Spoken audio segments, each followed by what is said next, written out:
ಎಲ್ರಿಗೂ ನಮಸ್ಕಾರ. ಇನ್ಫೋಸ್ಟ್ರೀಮ್ ಯೂಟ್ಯೂಬ್ ಚಾನಲ್ಗೆ ಎಲ್ರಿಗೂ ಸ್ವಾಗತ. ಈ ವಿಡಿಯೋದಲ್ಲಿ ನಾವು ಐಸೋಮಾರ್ಫಿಕ್ ಗ್ರಾಫ್ದು ಮೂರನೇ ಪ್ರಾಬ್ಲಮ್ ಅನ್ನ ಡಿಸ್ಕಸ್ ಮಾಡ್ತಾ ಹೋಗೋಣ. ಸೊ ಐಸೋಮಾರ್ಫಿಕ್ ಗ್ರಾಫ್ ಪ್ರಾಬ್ಲಮ್ ಅಲ್ಲಿ ಏನ್ ಮಾಡ್ತಾರೆ ಅಂತಂದ್ರೆ ಎರಡು ಗ್ರಾಫ್ ಗಳನ್ನ ಕೊಡ್ತಾರೆ. ಇವೆರಡು ಐಸೋಮಾರ್ಫಿಕ್ ಇಲ್ವೋ ಅಂತ ನೀವು ಕಂಡುಹಿಡಿಬೇಕಾಗುತ್ತೆ. ಅವೆರಡು ಐಸೋಮಾರ್ಫಿಕ್ ಗ್ರಾಫ್ ಆಗಬೇಕು ಅಂತಂದ್ರೆ ಈ 4 ಕಂಡೀಷನ್ಸ್ ಗಳನ್ನ ಸ್ಯಾಟಿಸ್ಫೈ ಮಾಡಬೇಕು. ಯಾವ್ದಾದ್ರು ಒಂದನ್ನ ಮಿಸ್ ಆದ್ರೂ ಕೂಡ, ಫಾರ್ ಎಕ್ಸಾಂಪಲ್ ನೀವು ಇವಾಗ ನಂಬರ್ ಆಫ್ ವರ್ಟಿಸಸ್ ಅನ್ನ ನೋಡ್ತಾ ಇರ್ತೀರಾ. ಏನ್ ಕಂಡೀಷನ್ ಇರೋದು?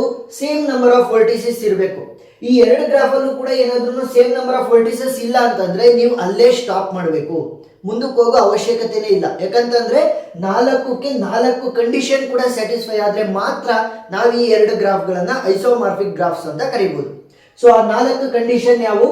ಸೇಮ್ ನಂಬರ್ ಆಫ್ ವರ್ಟಿಸಸ್ ಇರಬೇಕು, ಸೇಮ್ ನಂಬರ್ ಆಫ್ ಎಡ್ಜಸ್ ಇರಬೇಕು, ಡಿಗ್ರಿ ಸೀಕ್ವೆನ್ಸ್ ಸೇಮ್ ಇರಬೇಕು, 1-to-1 correspondence and edge correspondence ಇರಬೇಕು. ಸೊ ಅದೇನೇನು ಅಂತ step by step, very easy problem, ಈಸಿಯಾಗಿ ನೋಡ್ತಾ ಹೋಗೋಣ. ಫಸ್ಟ್ ವರ್ಟಿಸಸ್ ಅಂದ್ರೇನು, ಎಡ್ಜಸ್ ಅಂದ್ರೇನು ಅಂತ ಗೊತ್ತಾಗಬೇಕು. ನೋಡಿ, ಇಲ್ಲಿ ಡಾಟ್ ಪ್ರಕಾರ ಇದಾವಲ್ಲ, 1 2 3 4 5 ಈ ತರ ಡಾಟ್ಗಳು ಇದಾವಲ್ಲ, ಇವನ್ನ ನಾವೇನಂತ ಕರಿತೀವಿ? ಇವುಗಳನ್ನ ನಾವು ವರ್ಟಿಸಸ್ ಅಂತ ಕರಿತೀವಿ ಅಥವಾ ವರ್ಟೆಕ್ಸ್. ಸೊ ಇವುಗಳ ಕಾಂಬಿನೇಷನ್ ಅನ್ನ ಏನಂತ ಕರಿತೀವಿ? ವರ್ಟಿಸಿಸ್. ಸಿಂಗುಲರ್ ಪ್ಲೂರಲ್ ಇದ್ದಂಗೆ ಸಿಂಗುಲರ್ ವರ್ಟೆಕ್ಸ್, ಪ್ಲೂರಲ್ ಏನಾಗುತ್ತೆ? ವರ್ಟಿಸಿಸ್. ಆ ರೀತಿ. ಸೊ ವರ್ಟಿಸಸ್ಗಳು, ಈ ಎರಡು ವರ್ಟಿಸಸ್ ಗಳನ್ನ ಕನೆಕ್ಟ್ ಮಾಡ್ತಿದವಲ್ಲ ಈ ಲೈನ್ಗಳು, ಸೊ ಅವುಗಳನ್ನ ಏನಂತ ಕರಿತೀವಿ ನಾವು? Edges. So they show the relationship between the vertices. So ಇವುಗಳನ್ನ ನೀವು ಡೇಟಾ ಸ್ಟ್ರಕ್ಚರ್ಸ್ ಅಂಡ್ ಅಲ್ಗಾರಿದಮ್ಸ್ ಹೋದ್ರೆ ನೋಡ್ಸ್ ಅಂತ ಕೂಡ ಕರೀತಾರೆ. ಎಡ್ಜಸ್ ಅದೇ ಹೆಸರಲ್ಲಿ ಇರುತ್ತೆ, ಬಟ್ ಇದನ್ನ ನೋಡ್ ಅಂತ ಕರೀತಾರೆ. ಸೊ ಇವಾಗ ಅದೆಲ್ಲ ಬೇಡ, ವರ್ಟಿಸಿಸ್ ಸಾಕು. ವರ್ಟಿಸಿಸ್ ಅಂತ ಅಂದ್ರೆ ಇವು. ನೆಕ್ಸ್ಟ್ ಅವುಗಳ ಮಧ್ಯೆ ರಿಲೇಶನ್ಶಿಪ್ ಅನ್ನ ತೋರಿಸುವಂತದ್ದು ಲೈನ್. ಯಾರಂತ ಕರಿತೀವಿ ನಾವು? ಅದನ್ನ ಎಡ್ಜಸ್ ಅಂತ ಕರಿತೀವಿ. ಅವ್ರು ಏನ್ ಹೇಳಿದ್ದಾರೆ ಕಂಡೀಷನ್ ಪ್ರಕಾರ? ಸೇಮ್ ನಂಬರ್ ಆಫ್ ವರ್ಟಿಸಸ್ ಇರಬೇಕು, ಮೊದಲನೇ ಕಂಡೀಷನ್. ಸೊ ಪ್ರಾಬ್ಲಮ್ಗೆ ಜಂಪ್ ಆಗೋಣ. ಸೊ ಮೊದಲನೇ ಕಂಡೀಷನ್ ಏನ್ ಹೇಳಿದ್ದಾರೆ? ಸೊ ಇದನ್ನ ಗ್ರಾಫ್ ಎ, ಗ್ರಾಫ್ ಬಿ ಅಂತ ತಗೊಂತ ಇದೀವಿ. ಗ್ರಾಫ್ ಎ ಮತ್ತೆ ಗ್ರಾಫ್ ಬಿ, ಸರಿನಾ? ಸೊ ಫಸ್ಟ್ನೇ ಕಂಡೀಷನ್ ಏನು? ಸೇಮ್ ನಂಬರ್ ಆಫ್ ವರ್ಟಿಸಿಸ್ ಇರಬೇಕು. ವರ್ಟಿಸಿಸ್ ಎಷ್ಟೆಷ್ಟು ಇದಾವೆ ಅಂತ ನೋಡಿ.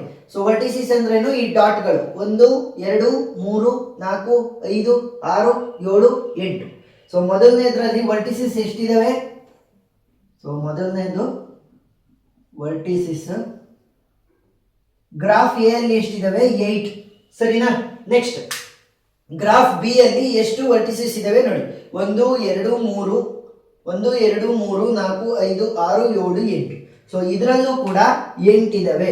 ಸೊ 8 = 8 ಅಂತ ಅಂದ್ರೆ ಸೇಮ್ ನಂಬರ್ ಆಫ್ ವರ್ಟಿಸಸ್ ಆಯ್ತು. ಸೊ ಮೊದಲನೇ ಕಂಡೀಷನ್ ಸ್ಯಾಟಿಸ್ಫೈ ಆಗಿದೆ. ನೆಕ್ಸ್ಟ್ ಎರಡನೇ ಕಂಡೀಷನ್ ಬರೋಣ. ಎರಡನೇ ಕಂಡೀಷನ್ ಏನು? ಸೇಮ್ ನಂಬರ್ ಆಫ್ ಎಡ್ಜಸ್ ಇರಬೇಕು. ಎಡ್ಜಸ್ ಅಂತ ಅಂದ್ರೇನು? ಲೈನ್ ಕನೆಕ್ಟಿಂಗ್ ದ ವರ್ಟಿಸಸ್, ಸರಿನಾ? ಸೊ ಎಷ್ಟು ಎಡ್ಜಸ್ ಇದಾವೆ ಅಂತ ಕ್ಯಾಲ್ಕುಲೇಟ್ ಮಾಡ್ರಿ. 1 2 3 4 5 6 7. ಸೊ 7 ಲೈನ್ಗಳ ಅಂತ ಅಂದ್ರೆ 7 ಎಡ್ಜಸ್ ಗಳ. ಎಸ್. ಸೊ ಅದನ್ನ ಬರೀರಿ ಇಲ್ಲಿ. ಮೊದಲನೇದಕ್ಕೆ 7, the number of edges for a graph. So B ಗ್ರಾಫಿಗೆ ಎಷ್ಟಿದಾವೆ ನೋಡಿ? 1 2 3 4 5 6 7. ಸೊ ಇದಕ್ಕೂ ಕೂಡ ಟೋಟಲ್ 7 ಇದಾವೆ ಎಡ್ಜಸ್ಗಳು. ಸೊ ಎರಡನೇ ಕಂಡೀಷನ್ ಕೂಡ ಸ್ಯಾಟಿಸ್ಫೈ ಆಯಿತು. ಸೇಮ್ ನಂಬರ್ ಆಫ್ ವರ್ಟಿಸಸ್ ಇದಾವೆ, ಸೇಮ್ ನಂಬರ್ ಆಫ್ ಎಡ್ಜಸ್ ಇದಾವೆ. ಈಗ ಮೂರನೇದಕ್ಕೆ ಹೋಗೋಣ, degree sequence. So degree sequence ಅನ್ನ ನೋಡ್ತಾ ಹೋಗೋಣ. ಮೊದಲಿಗೆ ಎ ಗ್ರಾಫ್ಗೆ ಡಿಗ್ರಿ ಸೀಕ್ವೆನ್ಸ್ ಏನಿದೆ? ಸೊ ಈ ರೀತಿನೇ ಬರಿತಾ ಹೋಗಿ ಎಕ್ಸಾಮ್ಸ್ ಅಲ್ಲಿ ಫುಲ್ ಆನ್ ಫುಲ್ ಮಾರ್ಕ್ಸ್ ಸಿಗ್ತಾ ಹೋಗುತ್ತೆ. ಯಾಕಂದ್ರೆ ನೀವು ಕರೆಕ್ಟ್ ಆಗಿ ತೋರಿಸ್ಬೇಕು ಎಷ್ಟೆಷ್ಟಿದೆ, ಕರೆಕ್ಟ್ ಇದೆಯಾ ಇಲ್ವಾ ಅಂತ. ಅದಕ್ಕೋಸ್ಕರ ಸೊ ಡಿಗ್ರಿ ಸೀಕ್ವೆನ್ಸ್ ಅಂತ ಅಂದ್ರೆ ಫಸ್ಟ್ ಇವುಗಳನ್ನ ಎಲ್ಲವನ್ನು ಕೂಡ ನೇಮ್ ಮಾಡ್ಕೊಂಡ್ಬಿಡ್ರಿ, ಅವಾಗ ಈಸಿ ಆಗುತ್ತೆ. A B C D E F G H I J K L M N O P, ಸರಿನಾ? ಓಕೆ. ಇವಾಗ ನಾವೇನ್ ಮಾಡೋಣ ಅಂತಂದ್ರೆ ಡಿಗ್ರಿ ಸೀಕ್ವೆನ್ಸ್ ಅನ್ನ ನೋಡ್ಬೇಕು. ಡಿಗ್ರಿ ಸೀಕ್ವೆನ್ಸ್ ಅಂತ ಅಂದ್ರೇನು? ಪ್ರತಿ ಒಂದು ವರ್ಟೆಕ್ಸ್ಗೂ ಕೂಡ ಎಷ್ಟು ಎಡ್ಜಸ್ ಗಳು ಟಚ್ ಆಗಿದಾವೆ ಅಂತ ನೋಡಿ. ಇಲ್ಲಿ ಬಿ ಇದೆ. ಸೊ ಬಿಗೆ ಎಷ್ಟು ಎಡ್ಜ್ ಟಚ್ ಆಗಿದೆ? ಕೇವಲ ಒಂದೇ ಒಂದು. ಇದೊಂದೇ ಅಲ್ವಾ ಟಚ್ ಆಗಿರೋದು ಎಡ್ಜು. ಸೊ ಆ ರೀತಿ ಬರಿತಾ ಹೋಗ್ಬೇಕು.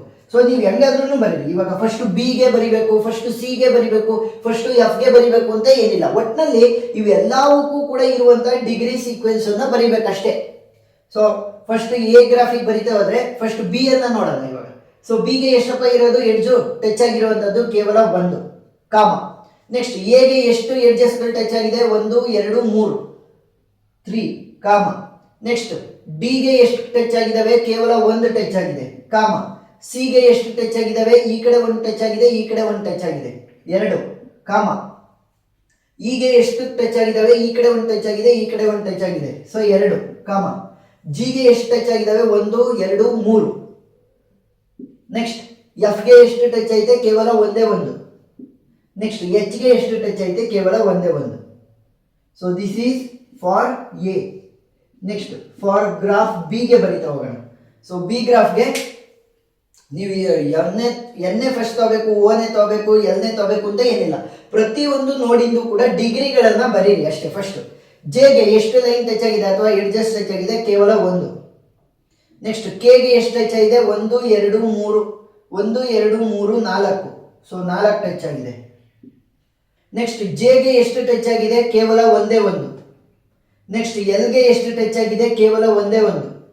ಎಂಗೆ ಎಷ್ಟು ಟಚ್ ಆಗಿದೆ? ಇಲ್ಲಿ ಒಂದು ಟಚ್ ಆಗಿದೆ, ಇಲ್ಲಿ 2. ಸೊ ಟೋಟಲ್ 2 ಟಚ್ ಆಗಿದೆ ಎಂಗೆ. ಎನ್ಗೆ ಎಷ್ಟು ಟಚ್? 1 2 3. ಸೊ 3 ಎಡ್ಜಸ್ಟ್ಗಳು ಕಾಮ. ಇಲ್ಲಿ ಓಗೆ ಎಷ್ಟು ಟಚ್ ಆಗಿದೆ? ಕೇವಲ ಒಂದು. ಪಿಗೆ ಎಷ್ಟು ಟಚ್ ಆಗಿದೆ? ಕೇವಲ ಒಂದು. ಸೊ ಇವಾಗ ಏನ್ ಮಾಡಬೇಕು? ಸೀಕ್ವೆನ್ಸ್ ಅಂತ ಅಂದ್ರೆ, ನೀವು ಸೀಕ್ವೆನ್ಸ್ ಅಂತ ಅಂದ್ರೆ ಇದೇ ರೀತಿ 2 ಇದ್ರೆ 2 ಇರಬೇಕು, 2 3 4 ಇದ್ರೆ 2 3 4 ಇರಬೇಕು ಅಂತ ಅಲ್ಲ. ನೋಡಿ, ಎಷ್ಟು ನಂಬರ್ ಆಫ್ 1 ಇದೆ ಅಷ್ಟೇ ನಂಬರ್ ಆಫ್ 1 ಇದರಲ್ಲೂ ಇರಬೇಕು. ಎಷ್ಟು ನಂಬರ್ ಆಫ್ 2 ಇದೆ ಅಷ್ಟು ನಂಬರ್ ಆಫ್ 2 ಇದರಲ್ಲಿ ಇರಬೇಕು. ಅವಾಗ ಮಾತ್ರ ಡಿಗ್ರಿ ಸೀಕ್ವೆನ್ಸ್ ಸ್ಯಾಟಿಸ್ಫೈ ಆಯ್ತು ಅಂತ. ನೋಡಿ ತೋರಿಸ್ತೀನಿ. ಇವಾಗ ಮೊದಲನೇ ಗ್ರಾಫ್ ಅಲ್ಲಿ 1 ಎಷ್ಟಕ್ಕಿದೆ ಅಂತ ನೋಡಿ. 1 2 3 4. ಸೊ 4ಕ್ಕೆ ಡಿಗ್ರಿ 1 ಇದೆ, 4 ವರ್ಟಿಸಸ್ಗೆ ಡಿಗ್ರಿ 1 ಇದೆ. ಇವಾಗ ಏನಾದ್ರೂ ಗ್ರಾಫ್ 2 ಅಲ್ಲೂ ಕೂಡ 4 ವರ್ಟಿಸಸ್ಗೆ 1 ಎಡ್ಜ್ 4 ವರ್ಟಿಸಸ್ಗೆ ಡಿಗ್ರಿ 1 ಆಗಿದ್ರೆ ಅವಾಗ ಇದು ಈಕ್ವಲ್ ಇದೆ, ಡಿಗ್ರಿ ಸೀಕ್ವೆನ್ಸ್ ಕರೆಕ್ಟ್ ಇದೆ ಅಂತ ಅರ್ಥ. ಸೊ 1 2 3 4 5. ಸೊ ಇಲ್ಲಿ ರಾಂಗ್ ಆಯ್ತು. ಯಾಕೆ? ಡಿಗ್ರಿ ಸೀಕ್ವೆನ್ಸ್ ಅಲ್ಲಿ ನೋಡಿದಾಗ ಗ್ರಾಫ್ ಎ ಅಲ್ಲಿ 4 ವರ್ಟಿಸಸ್ ಗಳಿಗೆ ಡಿಗ್ರಿ 1 ಇತ್ತು, 4 ವರ್ಟಿಸಸ್ ಗಳಿಗೆ ಡಿಗ್ರಿ 1 ಇತ್ತು. ಬಟ್ ಗ್ರಾಫ್ ಬಿ ಅಲ್ಲಿ ಏನಾಗಿದೆ? 5 ವರ್ಟಿಸಸ್ ಗಳಿಗೆ 1 ಇದೆ. ಸೊ 5 ವರ್ಟಿಸಸ್ ಗಳಿಗೆ ಡಿಗ್ರಿ 1 ಇರೋದ್ರಿಂದ ಇಲ್ಲಿ ನಾಟ್ ಈಕ್ವಲ್ ಆಯ್ತು. ಸೊ ನಾಟ್ ಈಕ್ವಲ್ ಆಯ್ತು ಅಂತಂದ್ರೆ ನೀವು ಇಲ್ಲೇ ಸ್ಟಾಪ್ ಮಾಡ್ಬೋದು. therefore both the graphs are not isomorphic since they don't have similar degree sequence.